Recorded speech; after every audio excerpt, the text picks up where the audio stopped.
Welcome to the Deep Dive. Today, we're tackling a big question for home internet. Should you stick with traditional wired stuff like Xfinity from Comcast, or jump to the newer wireless options, specifically AT&T Internet Air? Our goal here is pretty simple. Cut through the noise, the marketing hype, and really lay out the core differences so you can figure out what actually makes sense for your house, your needs. Right, and it really starts fundamentally with how they deliver the internet to you. It's all about the infrastructure. Xfinity, that's mostly coming through coaxial cables, the same ones used for cable TV, or sometimes fiber optics now. Physical lines, basically buried in the ground, running right up to your home. Okay, so dedicated lines. Exactly, controlled lines. Now, AT&T Internet Air, or AIA as we can call it, is completely different. It's wireless, totally wireless. It actually uses AT&T's existing cell network, their 5G, and, well, sometimes 4G towers, too. Ah, so it's piggybacking off the mobile network, Mm. like my phone. Pretty much, yeah. It means Xfinity kind of owns the pipe all the way to you, whereas AIA is sharing the airwaves, Yeah. sharing with, every AT&T phone user nearby. Okay, that sounds like a huge difference. That controlled line versus shared airwaves, Mm.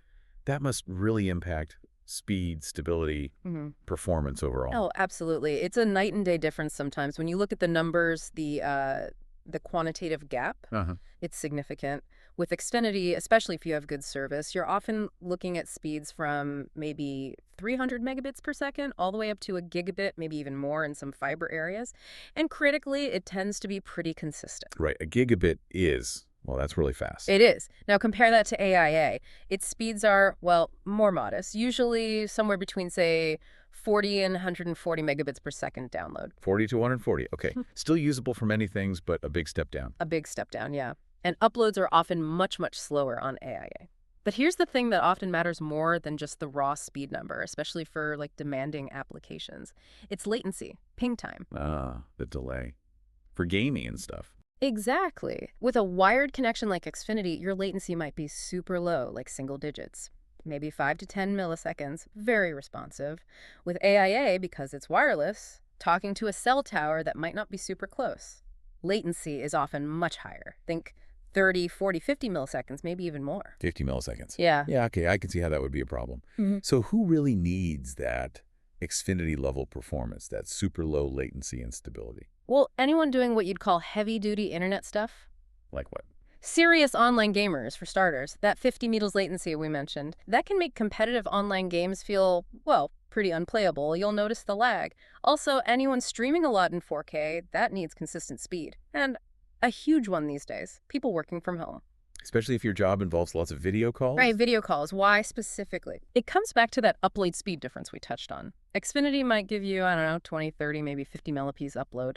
With AIA, uploads can sometimes be down in the 5 to 10 millips range.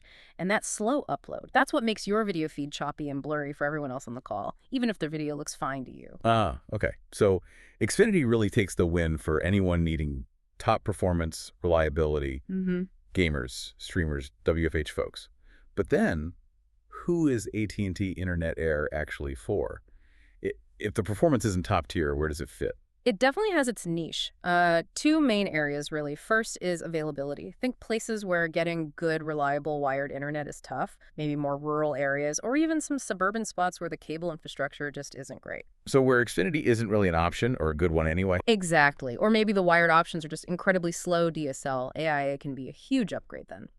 The second group is users who just don't need that bleeding edge performance.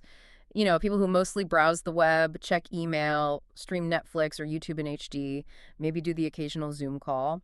For that kind of casual use, 40 to 140 millibps is often perfectly fine. And it's simpler to set up, right? I've heard that's a big selling point. Huge. That's the convenience factor.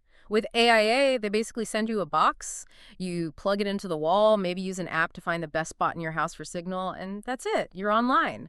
No waiting for a technician, no drilling holes in walls, just plug and play. Compared to scheduling a cable guy visit? Yeah. Oh yeah, I can see the appeal there. Definitely. But that wireless convenience, remember, comes with that potential downside, sharing the network. It's called network contention. Since you're sharing that cell tower with mobile users, your speed can fluctuate. Like, if everyone in your neighborhood gets home from work at 6 p.m. and starts streaming or gaming on their phones, your home internet speed might dip. Okay. So performance can be less predictable. Now let's talk money. Wow. Because Xfinity Well, they have a reputation when it comes to pricing, right? They certainly do. Their whole model often relies on promotional pricing. You get a great deal for the first year, maybe 2 And then years. the price jumps a lot. Exactly. Unless you call them up, ready to negotiate or switch, your bill can go way up. You have to stay on top of it. And data caps, too. I know that's been a thing. Yeah, historically, Xfinity has had data caps in many areas, often around 1.2 terabytes per month. Now, that's a lot of data. Most people don't hit it, but if you have a house full of heavy streamers or download huge files, Hmm. you could hit it and then face extra charges. Though this is starting to change in some areas, it's still something to check. Okay, so potential bill shock and data caps with Xfinity. How does AT&T Internet Air compare on cost? Generally, it's simpler and more transparent. Often a flat monthly price, maybe lower than Xfinity standard rates. You buy the equipment up front, usually, or it's included. And crucially, typically no annual contracts, no random equipment rental fees popping up, and usually no data caps. That's a big plus for some. Unlimited data is standard. So you trade the top-end speed and maybe the stability for simplicity in setup and billing, and unlimited data. That's pretty much the trade-off, yeah. Predictable costs, no surprise fees, no data worries, super easy setup. But you accept that the speed might not be as high or as consistent as a good wired connection. Okay, let's try to wrap this up then, boil it down.